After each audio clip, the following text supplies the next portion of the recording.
En 2025 millones de personas quedaron atónitas al ver vídeos virales que afirmaban que César Millán, el internacionalmente reconocido encantador de perros, había sido condenado a cadena perpetua.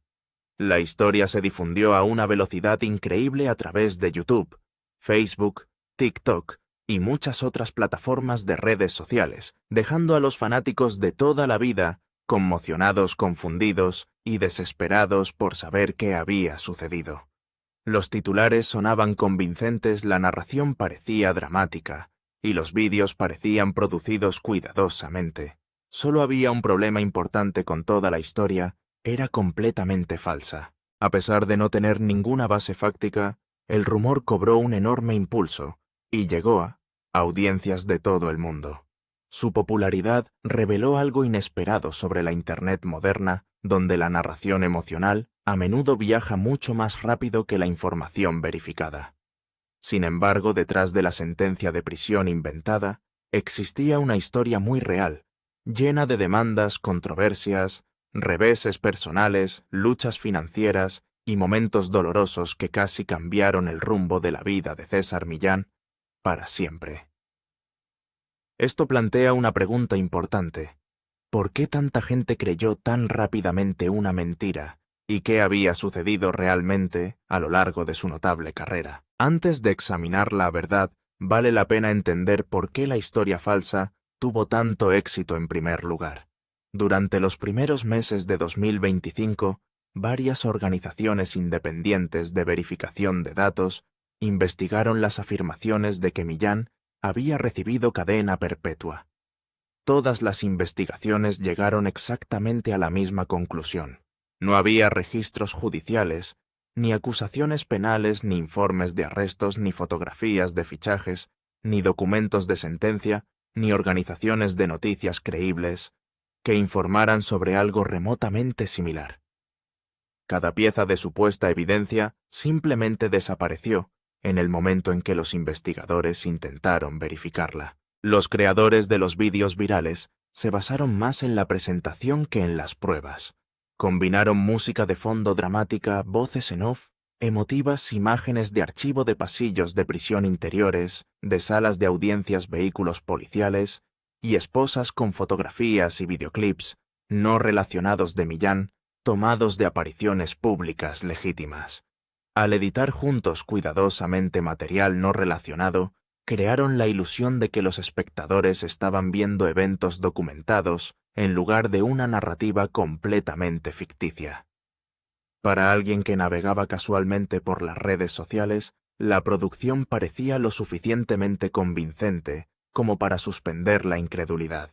La realidad, que se desarrolló exactamente al mismo tiempo, contó una historia completamente diferente.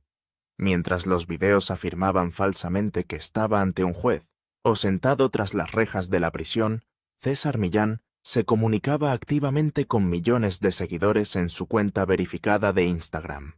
Continuó anunciando nuevos programas educativos, filmando contenido nuevo, interactuando con los fanáticos, promocionando próximos eventos y ampliando su membresía de entrenador en línea. El hombre que supuestamente comenzaba una condena a cadena perpetua, en realidad continuaba su carrera profesional exactamente como lo había hecho siempre. Lo que hizo que el engaño fuera particularmente efectivo fue que combinaba hechos genuinos de la vida de Millán con afirmaciones enteramente ficticias. Los videos hacían referencia a su cruce ilegal de la frontera desde México.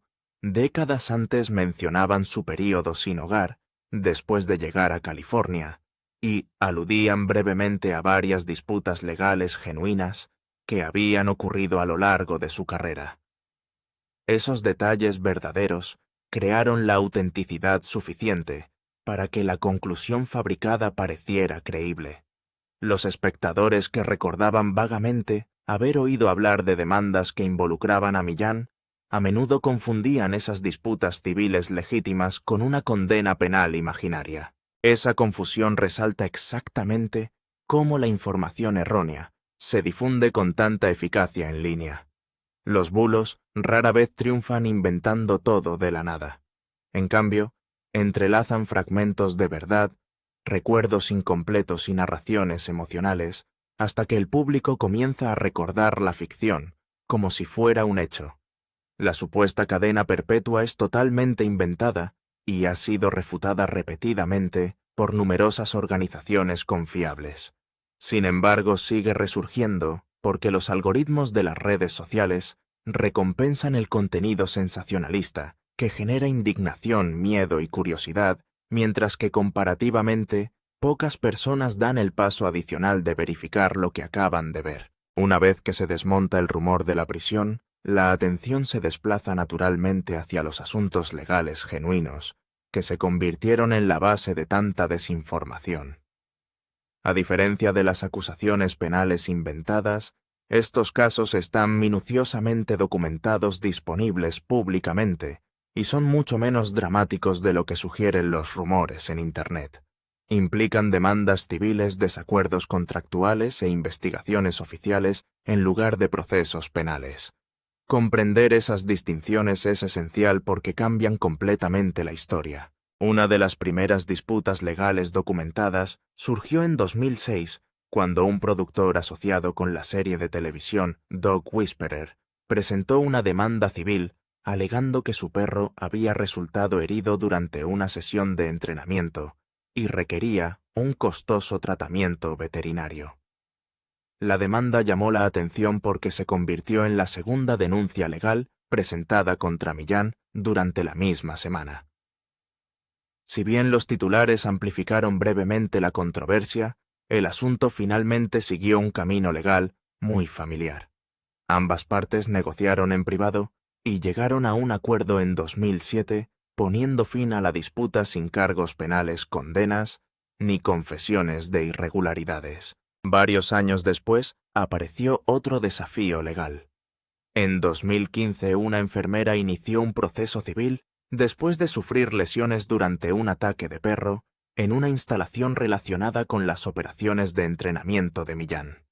La demanda alegaba daños físicos importantes y buscaba una compensación a través del sistema judicial civil. Sin embargo, a medida que avanzaba el proceso legal y se revisaban las pruebas, el propio César Millán fue desestimado formalmente como acusado. El tribunal determinó que no había motivos suficientes para considerarlo personalmente responsable, lo que significa que ya no formaba parte de la demanda antes de que ésta llegara a su conclusión. Quizás la polémica más comentada llegó en 2016, después de que un episodio de uno de los programas de televisión de Millán mostrara un ejercicio de entrenamiento en el que participaban un perro agresivo y un cerdo.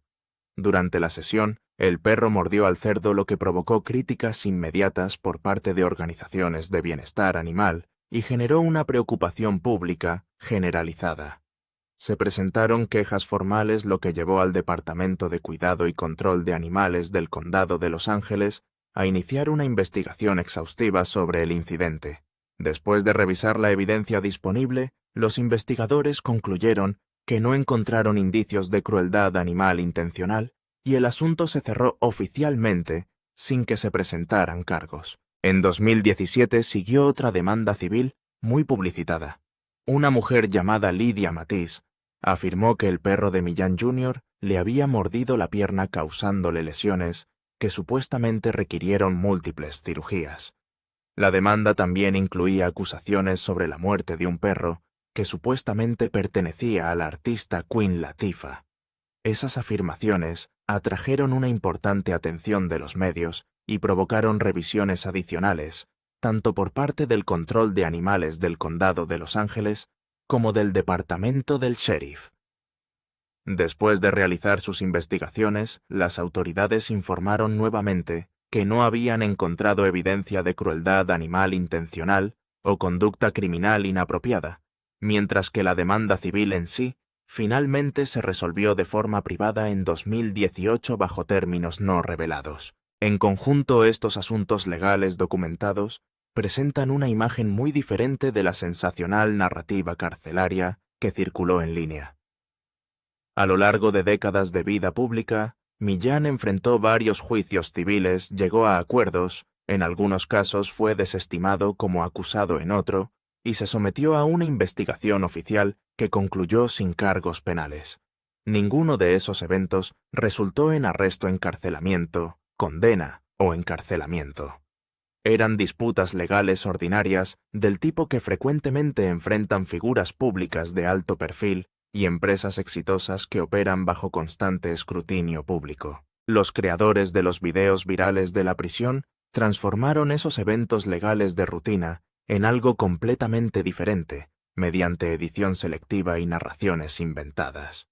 Se basaron en gran medida en el hecho de que muchos espectadores no distinguen claramente entre litigios civiles y procesos penales, debido a que el público recordaba vagamente haber oído que Millán había estado involucrado en juicios. La historia de la prisión inventada resultó extrañamente familiar, casi como recordar un recuerdo olvidado, en lugar de encontrarse con una mentira nueva. Ese truco psicológico se convirtió en una de las armas más poderosas del engaño. Durante años se dedicó enorme atención pública al debate de un castigo que nunca existió. Mientras tanto, la historia auténtica de César Millán, basada en hechos documentados, y no en cebos de clics en Internet, recibió mucha menos atención de la que merecía. Irónicamente, las luchas genuinas que superó fueron mucho más convincentes que la narrativa ficticia inventada para atraer opiniones. Su verdadero viaje incluyó dificultades, resiliencia, sacrificio y determinación que no requerían exageración alguna. César Felipe Millán. Favela nació el 27 de agosto de 1969, en Culiacán, Sinaloa, México. Pasó su infancia en la granja rural de su abuelo, donde los animales formaban parte natural de la vida cotidiana y donde su notable conexión con los perros se hizo evidente mucho antes de la edad adulta. Los niños locales lo apodaron el perrero, que significa el niño perro, porque parecía capaz de acercarse a perros nerviosos, asustados o agresivos con una calma inusual que pocos podían igualar. En lugar de tratarlo como a un extraño, los animales a menudo parecían aceptarlo casi instintivamente. Incluso cuando era niño, Millán soñaba con notable claridad sobre lo que quería que fuera su futuro. Fascinado por los programas de televisión estadounidenses en los que aparecían adiestradores de perros profesionales, decidió mucho antes de llegar a la adolescencia que quería convertirse en el mejor adiestrador de perros del mundo. Era una meta ambiciosa para un niño que crecía en el México rural, pero ese inquebrantable sentido de propósito se convirtió en el hilo conductor de cada decisión importante que tomaría en los años venideros. Si bien las circunstancias a su alrededor cambiaban constantemente, ese sueño se mantuvo sorprendentemente consistente. Lograr ese sueño requirió dejar atrás todo lo familiar. En 1990, con solo 21 años, Millán cruzó ilegalmente la frontera de Estados Unidos, cerca de la frontera entre California y México, llevando poco más que esperanza y determinación. El futuro que imaginaba no comenzó con el éxito, ni con la oportunidad. En cambio, comenzó con la supervivencia. La vida en Estados Unidos resultó mucho más dura de lo que había imaginado. Incapaz de hablar inglés con fluidez, carente de documentación legal y casi sin dinero, Millán pasó aproximadamente 2 meses durmiendo debajo de un paso elevado de una autopista en San Diego. Aceptó cualquier trabajo temporal que pudiera encontrar, buscó constantemente comida y luchó cada día sin saber si el siguiente le traería estabilidad u otro revés. Mucho antes de convertirse en uno de los entrenadores de perros más reconocidos del mundo, César Millán era simplemente un joven inmigrante que luchaba por sobrevivir aferrándose firmemente a un sueño que parecía increíblemente distante, pero negándose a dejarlo desaparecer. Era un joven que había dejado todo lo que conocía y llegó a un país que no tenía un marco para recibirlo.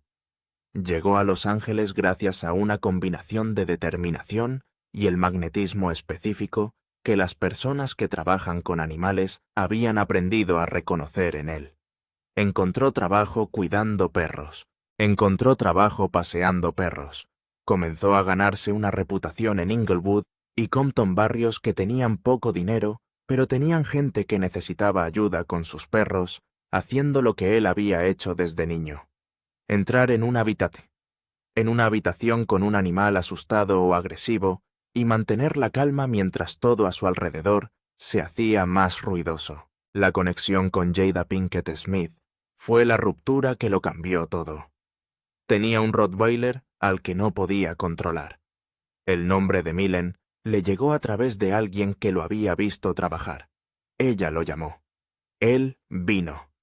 Trabajó con el perro como trabajaba con todos los perros, sin dramatismo, sin alzar la voz, con la aplicación específica de autoridad tranquila que había sido una segunda naturaleza para él desde que corría por una granja en Culiacán. Quedó tan impresionada que le financió lecciones de inglés, lo ayudó con su estatus legal y lo conectó con otras celebridades de su círculo que necesitaban su ayuda. A mediados de la década de 1990, había fundado la Academia Canina Pacific Point, entrenando perros para una lista cada vez mayor de clientes adinerados en Los Ángeles. Había pasado de ser el hombre que dormía bajo una autopista a alguien que dirigía un negocio legítimo al servicio de una clientela famosa. Lo había hecho sin conexiones industriales, sin respaldo institucional y sin ninguno de los caminos convencionales que normalmente requiere Los Ángeles. Pero los cimientos que construyó en Los Ángeles fueron solo el comienzo. El verdadero punto de inflexión se produjo cuando llegó un equipo de cámaras de televisión y transformó su práctica privada en un fenómeno global. El espectáculo que lo cambió todo. Dog Whisperer con César Millán se estrenó en National Geographic Channel el 13 de septiembre de 2004.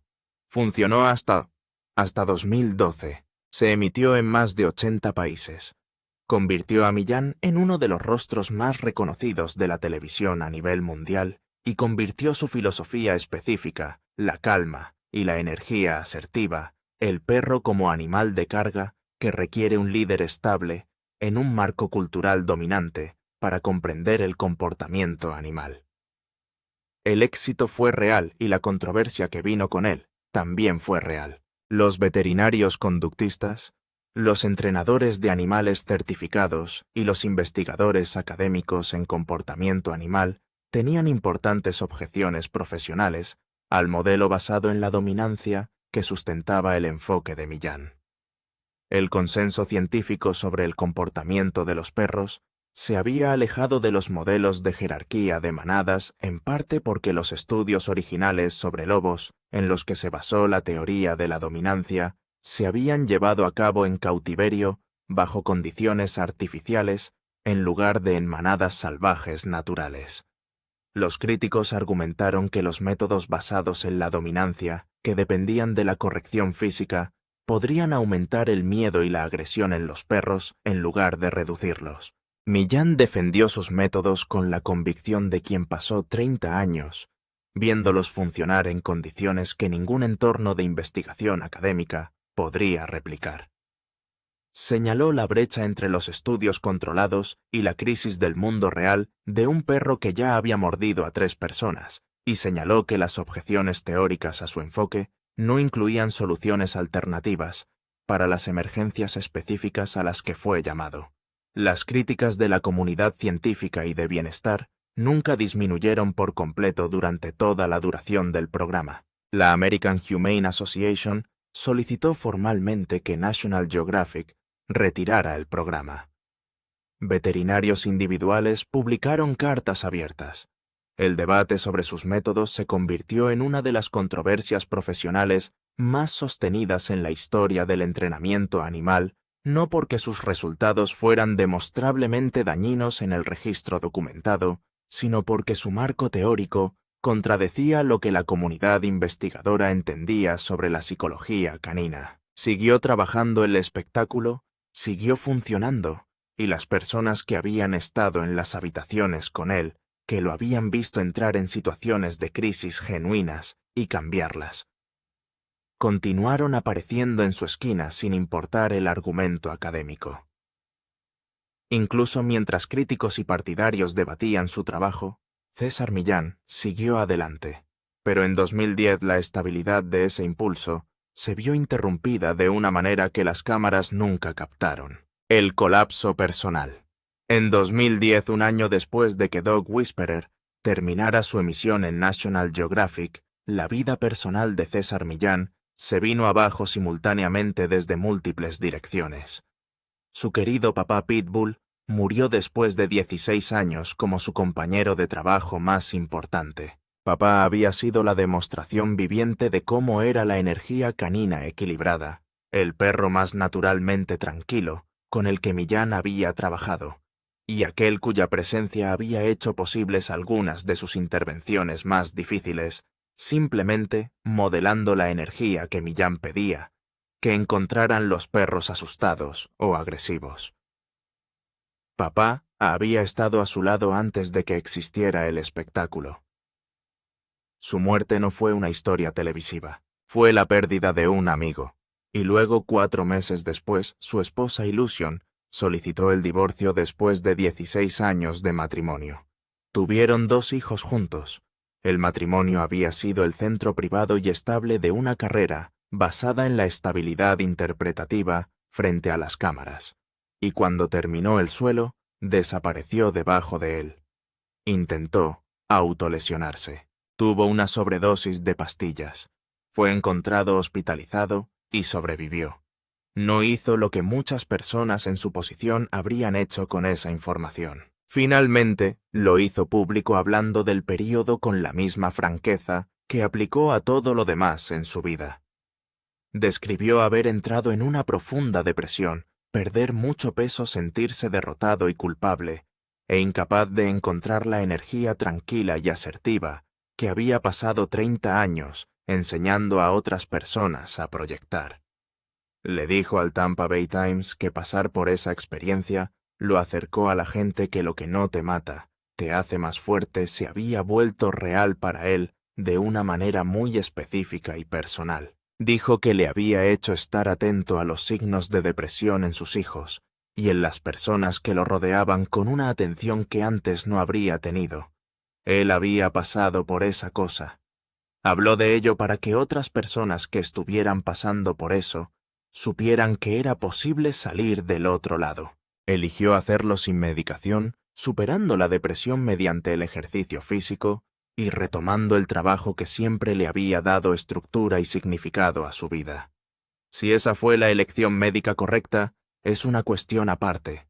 Lo que produjo fue un hombre que volvió a su trabajo habiendo experimentado desde dentro el tipo de sufrimiento humano que había estado ayudando a otras personas a gestionar durante 20 años. Para muchas personas ese tipo de colapso personal habría puesto fin a la historia. Para César Millán, marcó el inicio de un segundo acto o una remontada. César Millán no se quedó abajo. Lanzó César 9.1.1 en 2014 en Nat Geo Wild, un nuevo formato centrado en intervenciones de emergencia con perros en crisis extremas.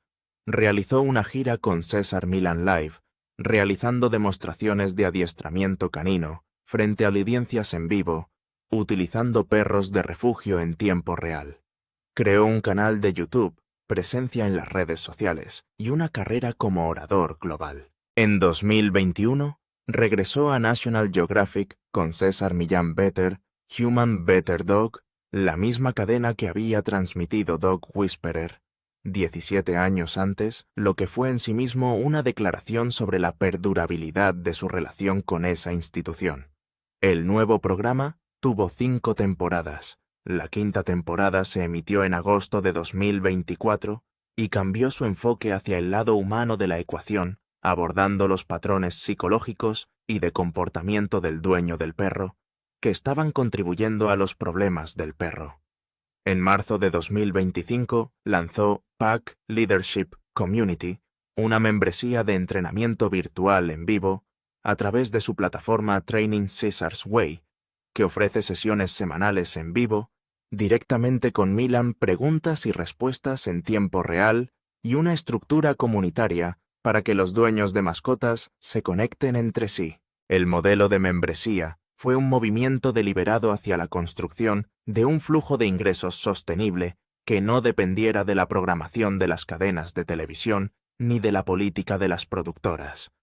se asoció con XL Brands en una nueva línea de productos para mascotas llamada Trust, Respect, Love, de César Millan, un lanzamiento de productos de consumo que colocó su marca junto a nombres como Halston e Isaac Mizrahi en la cartera de XL. Recibió la medalla a la excelencia del Caucus Hispano de Washington en 2023. Lanzó un podcast llamado Better Humans, Better Planet ese mismo año. Su sitio web oficial a partir de 2026 enumera los próximos eventos intensivos en su centro de psicología canina en California, con fechas del 30 de abril al 3 de mayo de 2026, para experiencias de entrenamiento inmersivo de varios días. Tiene más de 20 millones de seguidores en sus plataformas de redes sociales. Sus honorarios como orador en eventos corporativos y públicos son administrados por All American Speakers, donde su perfil señala que 2024 marcó su 20º año consecutivo en la televisión de Estados Unidos.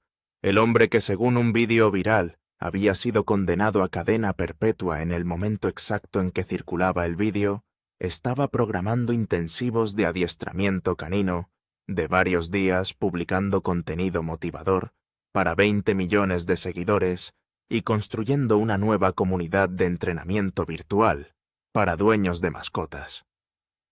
Pero mientras Internet estaba ocupado anunciando un final falso, la vida real de César Millán seguía desarrollándose en tiempo real. A principios de 2026, no hay constancia de que haya sido arrestado, encarcelado o encarcelado. Es libre, está construyendo nuevas empresas y está haciendo exactamente lo que ha hecho desde que cruzó una frontera ilegalmente a los 21 años, con nada más que un sueño de infancia y un instinto de cómo estar en una habitación con un animal asustado. Lo que costó el engaño fue algo real pero inconmensurable. A las personas que lo amaban les costó horas de dolor genuino antes de descubrir la verdad.